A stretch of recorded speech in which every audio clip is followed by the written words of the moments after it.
Hi అండి. నా ప్రాణం నువ్వేలే పార్ట్ 55. పట్టణం నుండి బయటికి వెళ్తున్న అశ్వత్ని కృతి చూసి ఈయనలో చాలా వేరియేషన్స్ ఉన్నాయి. అంతలోనే కోపడతాడు, అంతలోనే నవ్వుతాడు. కృతి పాప, నీకు అర్థం కాని విషయం ఏంటంటే అశ్వత్ నీ ముందు మాత్రమే తన కోపాన్ని చూపించడు. నిన్ను చూస్తే చాలు మన బాబుకి కోపం ఎగిరిపోతుంది. అది నువ్వు తెలుసుకోలేకపోతున్నావు. అశ్వత్ కోపంగా కార్ స్టార్ట్ చేసి ఫాస్ట్ గా మోహన ఇంటి ముందు కార్ ఆపి లోపలికి వెళ్లి మోహన అంటాడు కోపంగా గంభీరంగా. తన బెడ్రూమ్ లో బెడ్ పై కూర్చుని కాఫీ తాగుతున్న మోహన అశ్వత్ తలుపుకి ఉలిక్కిపడి కాఫీ మొత్తం మీద పోసేసుకుంది. అశ్వత్ మళ్ళీ గట్టిగా మోహన అంటాడు. మోహన ఏంటి ఇలా అరుస్తున్నాడు? ఓ, మొదటి రాత్రి ఆపేశా కదా, ఆ ఫ్రస్ట్రేషన్ లో అరుస్తున్నట్టున్నాడు అని తనలో తానే నవ్వుకుని కిందకి వెళ్తుంది మోహన. అశ్వత్ మెట్లు దిగి వస్తున్న మోహన దగ్గరికి వెళ్లి గొంతు పట్టుకుని, ఎందుకు ఇలా చేశావే? వాడేం చేశాడని ప్రణవ్ని చంపాలి అనుకున్నావు అంటాడు. మోహన ఏ వదులు అని గొంతు పట్టుకుని దగ్గుతూ ఉంటుంది.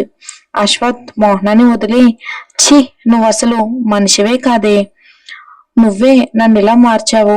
ప్రేమగా నేను నీ దగ్గర కావాలి అనుకున్నా, నన్ను కాదు అన్నావు. కాదు అనడమే కాకుండా అందరిలో నన్ను తక్కువ చేసి మాట్లాడ్డావు, ఆ ప్రీతిని ఎక్కువ చేసి మాట్లాడ్డావు. అందుకే అది ఆ దేవుడి దగ్గరికి వెళ్ళిపోయింది.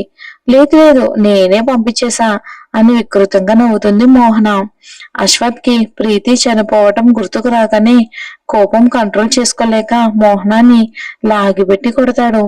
ఆ ఫోర్స్ కి మోహన కింద పడుతుంది. అశ్వత్ మోహన భుజం పట్టుకుని లేపి, నా ప్రాణానికి ప్రాణమైన ప్రీతిని చంపిన నిన్ను ఏమీ అనలేదు. ఎందుకో తెలుసా? మీ డాడీ మొహం చూసి. లేదంటే అప్పుడే అక్కడే నేను చంపేసి ఉండేవాణ్ణి.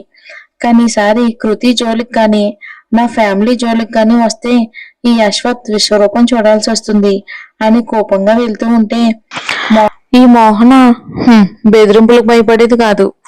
ఈ మోహన నన్ను కాదన్నా నిన్ను ఎవరికి దక్కనివ్వను. నువ్వు ఆ కృతికి దగ్గరైన మరుక్షణమే ఆ కృతిని చంపేస్తాను. దాన్ని చంపడం కోసం నేనేమైనా చేస్తాను. అశ్వత్, ఛ, అవునా, ఎట్టట్టా అని మోహన కళ్ళలోకి కళ్ళు పెట్టి చూస్తూ, నీ బెదిరింపులకు భయపడ్డానికి నేనేమీ పిల్లిని కాదే, సింహాన్ని. I'm one of the king. నాకు వేట ఆడడమే తెలుసు, భయపడడం తెలీదు. భయపెట్టడమే తెలుసు, వెనుకడుగు వేయటం తెలీదు. ఏమన్నావు? నేను కృతికి దగ్గరైతే తనని చంపేస్తావా? నువ్వు అన్నందుకైనా నెల తిరిగేలోపు కృతి నెల తప్పేలా చేసి నీకు కళ్ళు బయలు కమ్మేలా చేయకపోతే నేను అశ్వత్నే కాదు అని స్టైల్ గా గగుల్స్ పెట్టుకుంటూ బయటికి వెళ్తాడు. మోహన ఆ అని అరుస్తూ చేతికి దొరికిన వస్తువులన్నీ విసిరేసి, అశ్వత్, నన్నే రెచ్చగొట్టావు కదా, ఆ కృతి ప్రాణాలతో ఉంటేనే కదా అది నెల తెప్పేలా చేయటానికి అనుకుని ఫోన్ తీసుకుని ఫోన్ చేసి, రే, నేను ఒక ఫోటో పంపిస్తాను, దాన్ని చంపేసండి. ఎలా చంపాలో వాళ్ళకి చెప్పి కాల్ కట్ చేసి, అశ్వత్, నీ ప్రియమైన భార్యను నేను చంపేస్తున్నా, ఎలా కాపాడుకుంటావో కాపాడుకో అని నవ్వుకుంటుంది వికృతంగా. అశ్వత్ హాస్పిటల్ ముందు కారాపి కోపంగా లోపలికి వెళ్తాడు. రూమ్ బయట కూర్చుని ఉన్న వినోద్, సుమతి, భార్గవి, రమేష్, దీక్షలని చూసి, అమ్మా, ఇంకా మీరు ఇక్కడే ఉన్నారేంటి? నైట్ అంతా ఇక్కడే ఉన్నారు కదా, ఇంటికి వెళ్ళి ఫ్రెష్ అయ్యి రెస్ట్ తీసుకోండి అంటాడు. సుమతి, ముందు నువ్వు కృతి వెళ్ళి రెడీ అయ్యి రండి నాన్న, మేము ఉంటాంలే అంటుంది.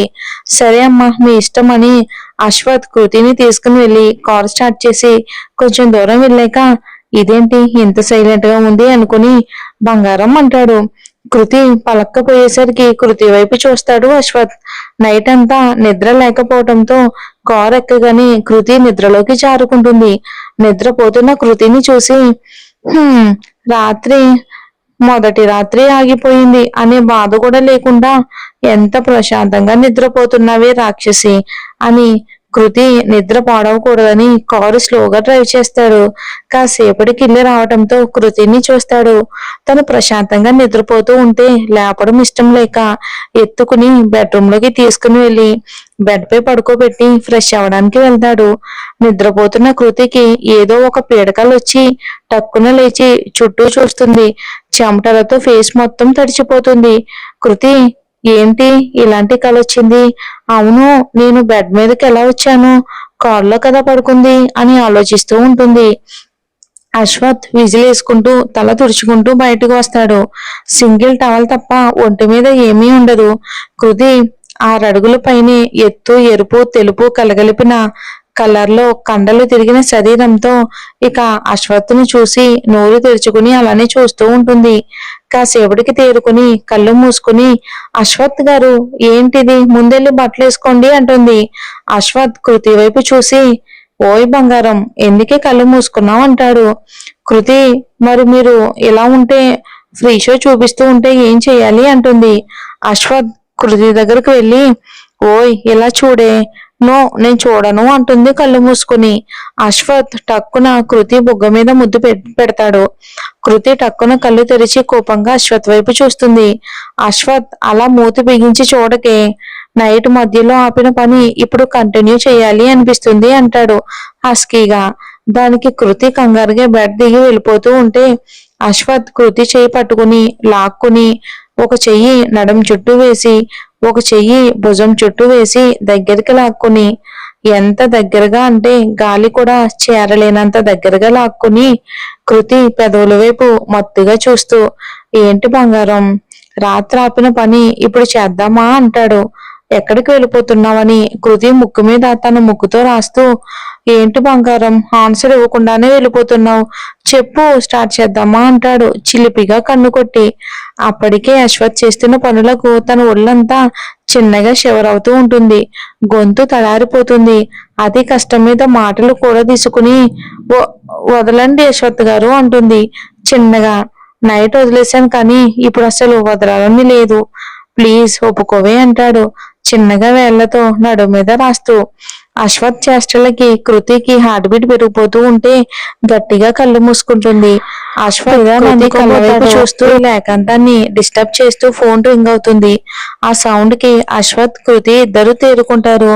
కృతి అశ్వత్ ని తోసేసి ఫాస్ట్ గా ఫ్రెష్ అవడానికి వెళ్తుంది. కృతి ఫాస్ట్ గా తోసేసరికి అశ్వత్ బెడ్ పై పడతాడు.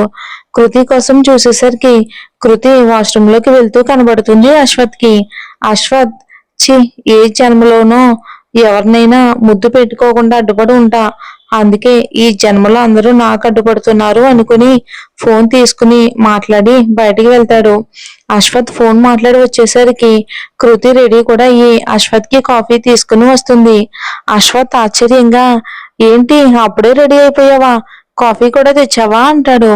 హలో శ్రీవారు, మీకు ఫోన్ మాట్లాడుతూ టైం తెలియలేదు, 1 అవర్ నుంచి ఫోన్ మాట్లాడుతూనే ఉన్నారు అంటుంది. ఏంటి 1 అవరా, త్వరగా హాస్పిటల్కి వెళ్ళాలి, అమ్మ వాళ్ళు వెయిట్ చేస్తూ ఉంటారు అని ఫాస్ట్ గా రెడీ అయ్యి వచ్చి హాస్పిటల్కి వెళ్తారు. కైవల్య రూమ్ లోకి వచ్చి ఏడుస్తూ ఉంటుంది. సాత్విక్ వచ్చి ఏడుస్తున్న కైవల్యాన్ని చూసి ఎందుకు ఏడుస్తున్నావు అని అడుగుతాడు. చెయ్యాల్సిందంతా చేసి ఇప్పుడు ఎందుకు ఏడుస్తున్నావు అంటావేంటి? కైవల్య కోపంగా లేచి సాత్విక్ ని చాచిపెట్టి కొట్టి, నీ వల్లే అంతా నీ వల్లే ఇలా చేయవలసి వచ్చింది, మళ్ళీ ఎందుకు చేశానని అడుగుతున్నావేంటి అంటుంది.